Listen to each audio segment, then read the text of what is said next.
After the end of World War II, the world was split into two, East and West. This marked the beginning of the era called the Cold War.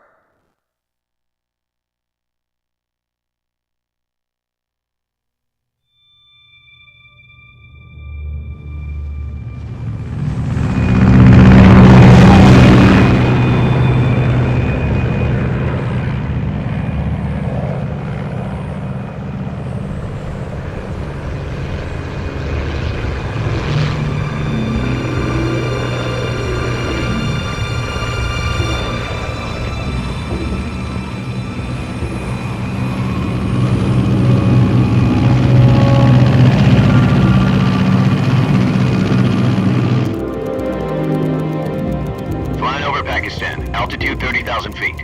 Approaching Soviet airspace. 20 minutes to drop off. Commencing internal depressurization. Equipment check. Arm main parachute. All right. You ready to go? Drop zone still showing a high pressure mass. Cav okay. Good. We've got high visibility.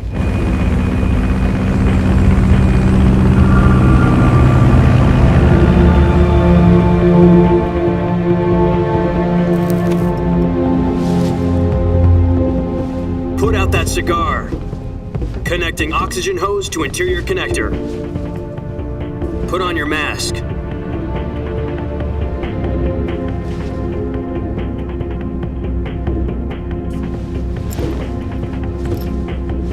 Does this panty waste know what he's doing?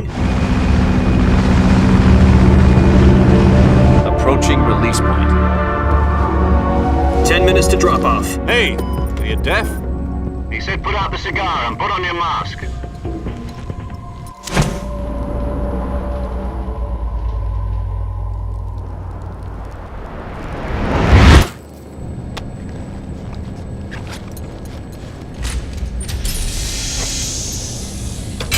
Depressurization complete. Checking oxygen supply. 6 minutes to drop off. Opening rear hatch.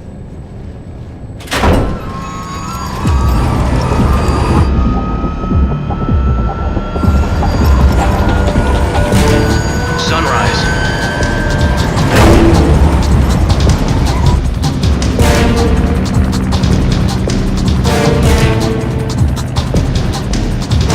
External temperature minus 46 degrees Celsius. 2 minutes to drop off. Stand up. You'll be falling at 130 miles per hour. Try not to get frostbite from the wind chill. 1 minute to drop off. Move to the rear. Activate bailout model. This is one for the history books. The world's first halo jump. 10 seconds to drop off. Stand by. Status okay. All green. Prepare for drop-off. Countdown. 5, 4, 3, 2, 1. Spread your wings And fly. God be with you.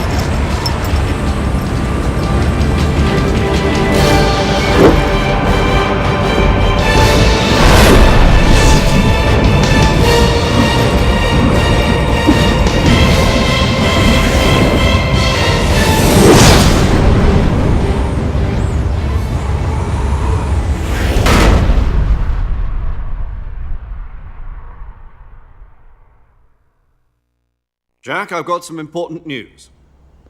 The head of the CIA has finally given us the green light for the virtuous mission. Virtual mission? No, the virtuous mission. The future of our Fox unit depends on it. If it succeeds, we'll be officially organized into a unit. Virtuous mission? Sounds like some kind of initiation ritual. You know, don't get cocky. This isn't a training op. Right. So what exactly is this wonderful mission? Well, about 2 years ago, a certain Soviet scientist requested asylum in the West through one of our moles. His name is Nikolai Stepanovich Sokolov. He's head of the OKB 754 Design Bureau, one of the Soviets' top-secret weapon research facilities, and the East's foremost expert on weapons development. Sokolov? Isn't he that famous rocket scientist? The very same. On April the 12th, 1961, the Soviets achieved the first manned spaceflight in history. The Earth was blue, but there was no God. Well spoken. The rocket that carried Yuri Gagarin into orbit was the A-1, known as the Vostok rocket. Sokolov is said to be the man most responsible for the multi-engine cluster used in that rocket.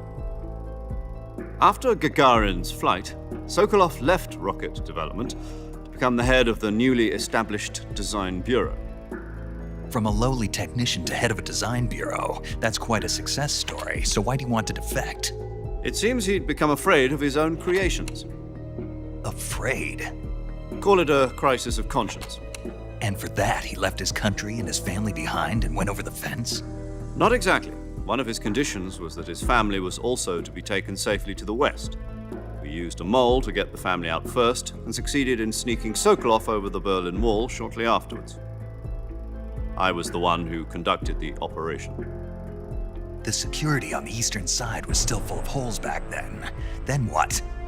We got Sokolov over in one piece, but the whole ordeal had left him exhausted, and we checked him into a hospital in West Berlin. It took him 2 weeks and more than 600 miles to get from the research facility in the Soviet Union to Berlin. He was in no condition to say anything coherent. And it was only a week later that we had something much bigger on our hands. The Cuban Missile Crisis. October the 16th, 1962, President Kennedy received word that the Soviets were in the process of deploying intermediate-range ballistic missiles in Cuba. The President demanded that the Soviets dismantle and remove the missiles. At the same time, he announced a naval blockade to prevent further missile shipments from reaching Cuba. But the Soviets didn't back down, instead placing their armed forces on secondary alert. Soviet transport ships carrying missiles continued on course towards Cuba. US and Soviet forces went on alert for an all-out nuclear war. Frantic negotiations were conducted through the UN's Emergency Security Council and unofficial channels to end the hair-trigger standoff. Finally, on October the 28th, the Soviet Union agreed to remove its missiles from Cuba. And so the world avoided a nuclear holocaust. But in order to get the Soviets to pull their missiles out, we had to make a deal. You mean the one where the US agreed to remove its IRBMs from Turkey? No. The Jupiter IRBMs deployed in Turkey were obsolete, and we were going to get rid of them anyway. They had no strategic value whatsoever to either the US or the Russians. The Turkey deal was a ruse, a cover story that was fed to the other intelligence agencies around the world. So what did the Russians really want? Sokolov. They wanted us to return Sokolov. You mean the Soviets pulled out of Cuba just to get their hands on Sokolov? That's right. What the hell was he working on? At the time, we had no idea. We were running out of time. It was either give up Sokolov or risk full-scale nuclear war. In the end, we had no choice. President Kennedy gave in to Khrushchev's demand. The next day, I got Sokolov out of the hospital, handing him over to agents on the eastern side. Sokolov kept on screaming, "Save me," until he disappeared from my sight. Then a month ago, we received some new information from one of our moles. About Sokolov? Yes. He was taken back to the research facility and forced to continue working on the weapon in question under KGB supervision. What's more, it's on the verge of completion. So what kind of weapon is it? Something to do with space rockets? No, missiles. Same technology. I guess you're right. We don't know the details, but it appears to be a new kind of nuclear device. For half a year now, the Soviets have been conducting frequent nuclear tests at Semipalatinsk. Something to do with the weapon, I assume. We're talking about a secret weapon so big that Khrushchev was ready to pull out of Cuba to get it back. Is Sokolov still in the facility? No. According to our intelligence, he's in Selinoyarsk, a place in the mountains about 3 miles to the west that's known as the Virgin Cliffs. The Virgin Cliffs. Nice name for a virtuous mission. They moved him there just recently. Why? Apparently, they're conducting a field test of the weapon, but it's our best chance to get him back. This mission would never have been possible if he was still in the research facility. This is our last chance. Sokolov must have known that too when he contacted us.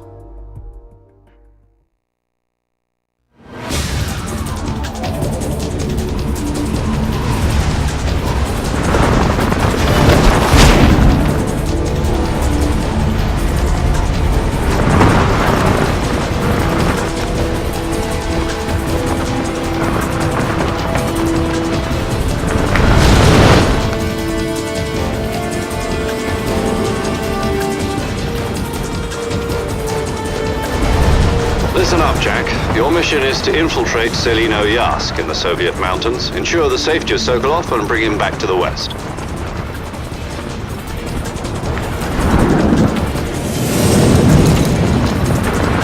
If we don't get Sokolov back before that weapon is complete, we'll be facing a major crisis. The clock is ticking.